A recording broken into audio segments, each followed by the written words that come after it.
नवी मुंबई समेत देश भर के कई नागरिकों के मोबाइल पर 2 मई की सुबह अचानक आए इमरजेंसी अलर्ट मैसेज से कुछ समय के लिए डर और भ्रम का माहौल बन गया।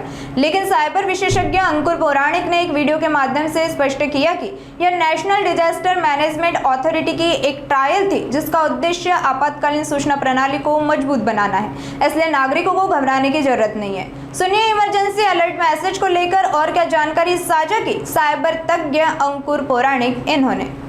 अचानक सकाळी ऑलमोस्ट सर्व लोकांच्या मोबाईलवरती एक सायरन सारखा साऊंड आला आणि त्याच्यासोबत एक इमर्जन्सी मेसेज आला। थोडीशी पॅनिक निर्माण झाली ज्यांना माहिती नव्हतं ह्याच्याबद्दल, पण गव्हर्नमेंट ऑफ इंडियाने ऑलरेडी ह्याबद्दल अलर्ट केलेलं सर्वांना। पण काही असे लोक होते त्यामध्ये ज्यांना माहिती नव्हतं, कल्पना नव्हती, त्यांच्यामध्ये थोडीशी पॅनिक निर्माण झाली। पण काळजी घेण्यासारखं काही कारण नाही आहे। ह्याच्यामध्ये इस्रायल आणि अमेरिकेच्या युद्धाचा काही संबंध नाही आहे। ते वॉर्निंग मेसेजेस हे नेटवर्क जे आहे हे देत नाही आहे। हे फक्त एक ट्रायल होती। NDMA national disaster management authority आणि C.DOT जी कंपनी आहे, मेड इन इंडिया हे प्रॉडक्ट आहे, सर्व्हिस आहे। तर हे जी ट्रायल होती ती ट्रायल आज चालू होती आणि सर्व लोकांच्या मोबाईल्सवरती, नेटवर्क्सवरती हे मेसेजेस जे आहे ते ब्रॉडकास्ट केले गेले। हे मेसेजेस जे आहेत हे फक्त एक टेस्टिंगचा मेसेज होता। ह्याच्यामध्ये पॅनिक होण्याचं कारण नव्हतं। ह्याचे बरेच अलर्ट्स गव्हर्नमेंट ऑफ इंडियाने ॲडव्हान्समध्ये दिलेले, तरी देखील काही ग्रुप्समध्ये पॅनिक झाली। त्याच्यात पॅनिक करण्यासारखं काही नाही आहे। कोणतेही मिसाईल अटॅकचे इमर्जन्सी अलर्ट्स नाही आहेत, त्यामुळे लोकांमध्ये पॅनिक क्रिएट करू नये। आणि ही समजून घ्या सिस्टीम काय आहे। तर this is called cellular broadcast alert system. ही कशासाठी आहे आणि कशी काम करते हे मी तुम्हाला शॉर्टमध्ये सांगणार आहे। तर ह्याचा सर्वात मोठा ॲडव्हान्टेज आहे की आपण एवढे वर्ष SMS अलर्ट्सवरती डिपेंड होतो। जोरदार पाऊस येणार आहे, चक्रीवादळ येणार आहे, तर सर्व SMSच्या द्वारे government of India, government of Maharashtra किंवा SDMA, NDMA हे मेसेजेस पाठवायचे, IMD मेसेजेस पाठवायचे।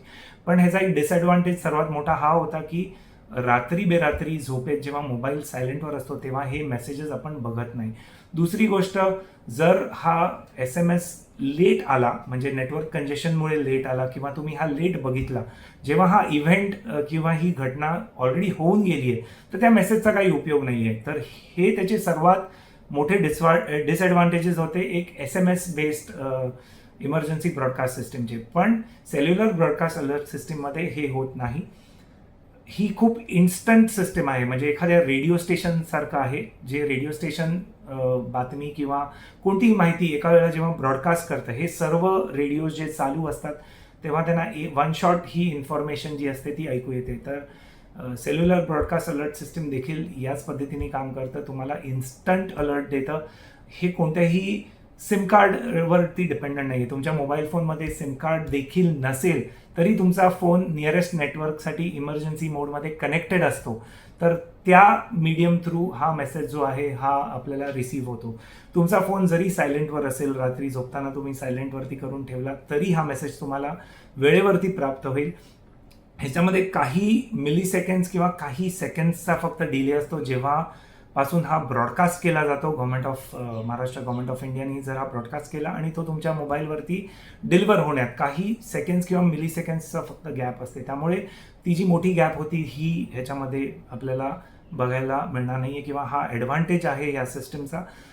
थर्डली, तुमचा मोबाईल जरी कुठला ॲक्टिव्ह प्लॅन नसेल त्याच्यामध्ये किंवा एक टॅबलेट असेल जो एका वायफायला कनेक्टेड आहे, त्याच्यावरती देखील काही टॅब्सवरती हा मेसेज फ्लॅश झाला आहे। त्यामुळे हे टोटली एक इंडिपेंडंट आहे आणि पुढे जाऊन I am sure government of India अजून याच्यावरती वर्क करून ह्याला इव्हन सॅटेलाईटशी कनेक्ट करू शकतं। म्हणजे काही असे पण ठिकाणं आहेत अजून जिथे मोबाईल नेटवर्क नीट येत नाही, तर त्या ठिकाणी हा मेसेज डिलिव्हर होऊ शकतो। प्लस काही लोक अजून देखील 2G फोन्स वापरतात, म्हणजे जे साधे फोन असतात डिस्प्लेवाले, ज्याच्यामध्ये कुठलेही मोबाईल नेटवर्क, डेटा नेटवर्क काम नाही करत, फक्त कॉलिंगसाठी यूज केला जातो। त्या मोबाईल फोन्समध्ये देखील ही सिस्टीम काम करते।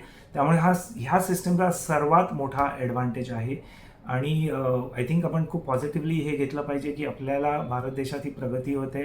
गव्हर्नमेंट ऑफ इंडियाकडून खूप चांगलं इनिशिएटिव्ह आहे आणि येणाऱ्या काही काळात ही सिस्टीम इम्प्लिमेंट झाल्यावरती आपल्याला एकदम वेळेवरती अलर्ट्स हे जे मिळतील हे खूप आपल्याला सर्वांनाच फायदेशीर ठरेल। थँक्यू।